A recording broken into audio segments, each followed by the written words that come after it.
Hello everyone, welcome back to my YouTube channel. How I love being a woman.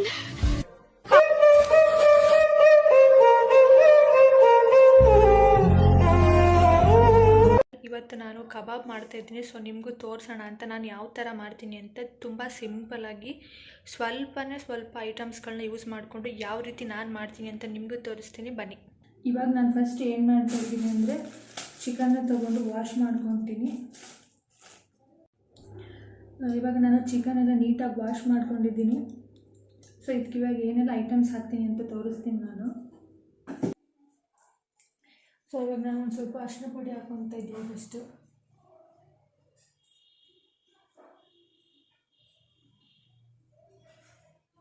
Next ನಾನು ಒಂದು ಸ್ವಲ್ಪ ಖಾರದ ಪುಡಿ ಹಾಕ್ತಾಯಿದ್ದೀನಿ.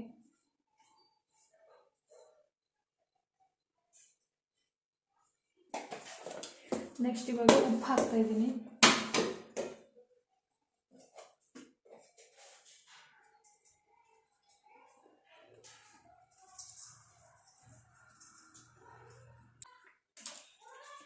ಕಬಾಬ್ ಪೌಡರ್ ಒಂದು ಪ್ಯಾಕೆಟ್ ಫುಲ್ ಹಾಕ್ತೀನಿ ನಾನು.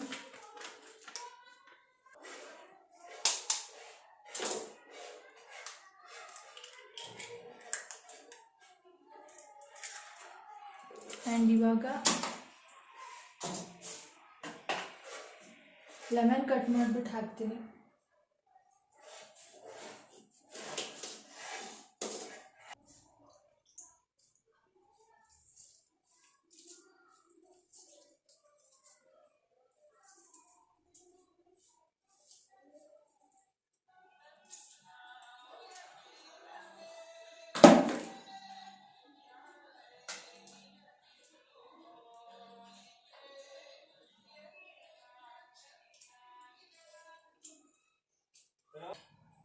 ನಾನು ಇದಕ್ಕೆ ಒಂದು ಸ್ವಲ್ಪ ಮೊಸರು ಹಾಕ್ಕೊತೀನಿ.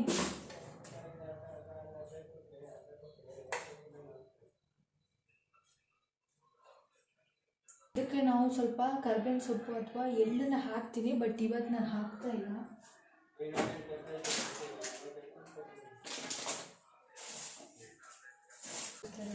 ಸೊ ಇವಾಗ ಇದೆಲ್ಲ ನೀಟಾಗಿ ಮಿಕ್ಸ್ ಮಾಡ್ಕೊತೀನಿ.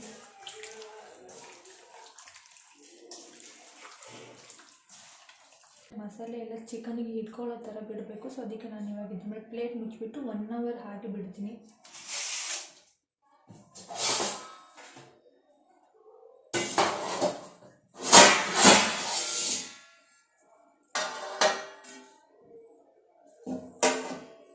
ಸೊ ಇವಾಗ ನಾನು ಅದು ನೀಟಾಗಿ ಚಿಕನ್ಗೆ ಮಸಾಲೆ ಎಲ್ಲ ತುಂಬ ಚೆನ್ನಾಗಿ ಹಿಡ್ಕೊಳ್ಳಿ ಅಂದ್ಬಿಟ್ಟು ಅದನ್ನ ಹಾಗೆ ಪ್ಲೇಟ್ ಹಾಕಿ ಮುಚ್ಚಿದ್ದೀನಿ. ಸೊ 1 hour ಆದಮೇಲೆ ಕಬಾಬ್ ಮಾಡಬೇಕು.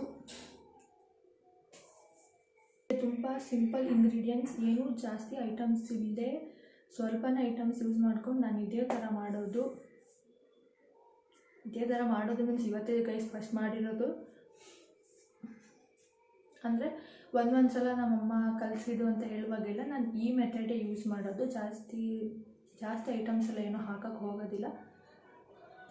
ಆದಮೇಲೆ ತೋರಿಸ್ತೀನಿ. ಸೊ ಇವಾಗ ನಾನು ಅದು 1 hour ಹಾಗೆ ಇಟ್ಟಿದ್ವಲ್ಲ, ಚಿಕನ್ ಎಲ್ಲ ಚೆನ್ನಾಗಿ ಮಸಾಲೆ ಎಲ್ಲ ಹಿಡ್ಕೊಳ್ಳಿ ಅದಕ್ಕೆ ಅಂತ. ಇವಾಗ ಆಗುಂಟು. ಸೊ ಇವಾಗ ಕಬಾಬ್ ಮಾಡ್ತೀನಿ, ಬನ್ನಿ ಹೇಗೆ ಬರುತ್ತೆ ಅಂತ ತೋರಿಸ್ತೀನಿ.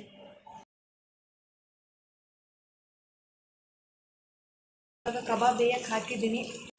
ಸೊ ಅದು ಇವಾಗ ಬೇಯ್ತಾ ಉಂಟು. ಅದು ಬೆಂದ ಮೇಲೆ ತೋರಿಸ್ತೀನಿ ಯಾವ ಥರ ಬಂದು ಉಂಟು ಮತ್ತು ಟೇಸ್ಟ್ ಚೆನ್ನಾಗುಂಟಾ ಅಂತ. ಸದ್ಯಕ್ಕೆ ಇವಾಗ ಇಷ್ಟು ಮಾಡಿದ್ದೀನಿ ನಾನು. ಸದ್ಯಕ್ಕೆ ಇವಾಗ ನಾನು ಅಷ್ಟನ್ನು ಬೇಯಿಸಿದ್ದೀನಿ. ಸೊ ನೀವೇ ನೋಡ್ತಾ ಇರ್ಬೋದು ಎಷ್ಟು ಸಖತ್ತಾಗಿ ಬಂತು ಅಂತ. ನಾನೇ ತಿಂದ್ಬಿಟ್ಟು ಹೇಳ್ತೀನಿ ಟೇಸ್ಟ್ ಹೆಂಗುಂಟು ಅಂತ. ಸಿಕ್ಸಿ ಗೈಸ್.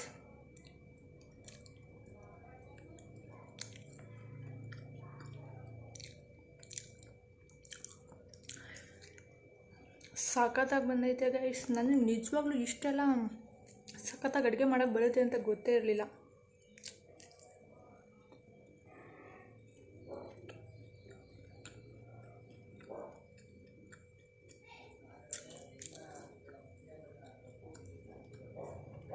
ಆವಾಗಲೇ ನಾನು ಅರ್ಧ ಬೆಂದಿರೋದನ್ನ ತೆಗೆದುಬಿಟ್ಟು ಕಲರೇ ಬಂದಿಲ್ಲ. ಕಬಾಬ್ ಪೌಡರೇ ಸರಿಯಿಲ್ಲ ಅಂತ ನಮ್ಮ ಅಮ್ಮನ ಕರೆದ್ಬಿಟ್ಟು ತೋರಿಸ್ತಾ ಇದ್ದೆ.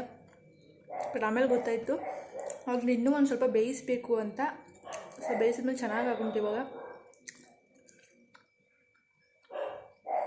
ಅಷ್ಟೇ ಗೈಸ್. ಏನು ಹಾಕ್ತೀವೋ ಕಮ್ಮಿ ಇಂಗ್ರೀಡಿಯೆಂಟ್ಸಲ್ಲಿ ಸಖತ್ತಾಗಿ ಬಂದುಂಟು. ನನಗಾಗಲ್ಲಪ್ಪ, ಅದು ಬೇಯೋದೇ ಒಂದು ಗಂಟೆ ಆಗುತ್ತೆ.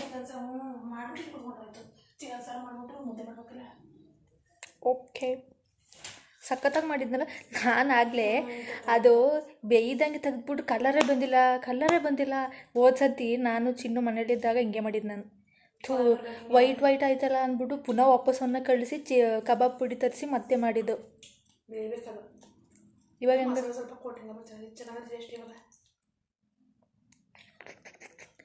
ನಾನು ಅಡುಗೆ ಬರ್ದಂಗೆ ಈ ಚಂದ. ಇನ್ನೇನಾದರೂ ಅಡುಗೆ ಬಂದಿದ್ರೆ ನೋಡಿ ಗೈಸ್, ಯಾವ್ದಾದ್ರು ಹೋಟ್ಲು ಕೆಲಸಕ್ಕಿದ್ರೆ ಬೇಕಾದ್ರೆ ಹೇಳಿ ಮಾಡ್ತೀನಿ. ಮೋಟಿಗೆ 1-2 ಪೀಸ್ ತಿನ್ಕೊಂಡು ಹೋದ್ಲು ಬಂದು. ಗೈಸ್, ನಾನು ಫಂಕ್ಷನ್ ಬ್ಲಾಗ್ ಅಪ್ಲೋಡ್ ಮಾಡಿದ್ನಲ್ಲ, ಅದರಲ್ಲಿ ಈ ವಿಷಯಗಳು ಹೇಳೋದೇ ನನಗೆ ಮರ್ತೋಯ್ತು. ಸೊ ಅದಕ್ಕೆ ಈ ಬ್ಲಾಗಲ್ಲಿ ಹೇಳ್ತಾ ಇದ್ದೀನಿ. ಫಂಕ್ಷನ್ಗೆ ಹೋಗಿದ್ದಾಗ ಮೊದಲೆಲ್ಲ ಚಿಕ್ಕವರಿರುವಾಗ ಯಾವ ಥರ ಅಂದರೆ, ಬರ್ತೀವಿ ಅಂದರೆ ಫಂಕ್ಷನಿಗೆ ಕರ್ಕೊಂಡು ಹೋಗ್ತಿರ್ಲಿಲ್ಲ, ಬಿಟ್ಟು ಹೋಗ್ತಿದ್ರು. ಇವಾಗ ಯಾವ ಥರ ಅಂದರೆ, ಬರಲ್ಲ ಅಂದರೂ ಫೋರ್ಸ್ ಮಾಡಿ ಕರ್ಕೊಂಡು ಹೋಗ್ತಾರೆ. ಮತ್ತು ಸ್ಟೇಜ್ ಮೇಲೆ ಹತ್ಬಿಟ್ಟು ಗಿಫ್ಟ್ ಎಲ್ಲ ಕೊಡುವಾಗ ಫೋಟೋ ತೆಗೆಸ್ಕೊಂತಾರೆ ನೋಡಿ. ನಾನು ಬರೋದಿಲ್ಲ ಅಂತ ಎಷ್ಟು ಸಲ ಹೇಳ್ತಾ ಇದ್ದೀನಿ. ನಮ್ಮಮ್ಮ ಕೇಳೋಂಗೆ ಇಲ್ಲ, ಬಾ ಅಂತ ಎಲ್ಲರ ಮುಂದೆ ಅಜೀಬ್. ಪುನಃ ಅಲ್ಲಿ ನಿಂತ್ಕೊಂಡು ತೆಗೆಸ್ಕೊಂಡಾಯ್ತು, ಊಟ ಮಾಡಾಯಿತು. ಮತ್ತೆ ವಾಪಸ್ ಬರೋಣ ಅಂದರೆ ಅಲ್ಲೂ ಬರೋಂಗೇ ಇಲ್ಲ ನಮ್ಮಮ್ಮ. ಫ್ರೆಂಡ್ಸ್ ಜೊತೆ ಕೂತ್ಕೊಂಡು ಅಲ್ಲೂ ಮಾತು. ಮತ್ತೆ ಲಾಸ್ಟಲ್ಲಿ ನಾನು ನೋಡಿ ವೆಯ್ಟ್ ಮಾಡೋಷ್ಟು ಮಾಡಿ ನಾನು ಹೋಗ್ತೀನಿ ನೀನು ಬಾ ಅಂತ ಬಂದೆ. ಆಮೇಲೆ ಬಂದರು. ಈ ಯಾರೂ ಗೊತ್ತಿಲ್ಲದಿರೋ ಜಾಗದಲ್ಲೆಲ್ಲ ವ್ಲಾಗ್ಸ್ ಮಾಡಿಬಿಡ್ಬೋದೇನೋ ಮೇ ಬಿ ಗೈಸ್. ಈಗ ಗೊತ್ತಿರೋ ಕಡೆ ಹೇಗೆ ಅಂದರೆ 1000 ಕ್ವಶನ್ಸ್ ಕೇಳ್ತಾ ಇರ್ತಾರೆ. ನೋಡೇ ಇಲ್ವೇನೋ ನಮ್ಮನ್ನ ಯಾವತ್ತೂ ಅನ್ನೋ ಥರ ನೋಡ್ತಾ ಇರ್ತಾರೆ. ಇದರಿಂದ ಹಿಂಸೆ ಅನಿಸುತ್ತೆ ನನಗೆ ಯಾವುದಾದ್ರೂ ಫಂಕ್ಷನ್ಸ್ಗೆ ಹೋಗೋದು ಅಂದ್ರೇ. ಅದಕ್ಕೆ ನಮ್ಮಮ್ಮಗೆ ರೋಡ್ ಉದ್ದಕ್ಕೂ ಹೇಳ್ಕೊಂಬಂದಿದ್ದೀನಿ. ಅದಕ್ಕೆ ನಾನು ಬರಲ್ಲ ಅಂದೆ ಅಂತ. ಇದನ್ನು ಹೇಳಬೇಕಿತ್ತು ಇಷ್ಟೇ.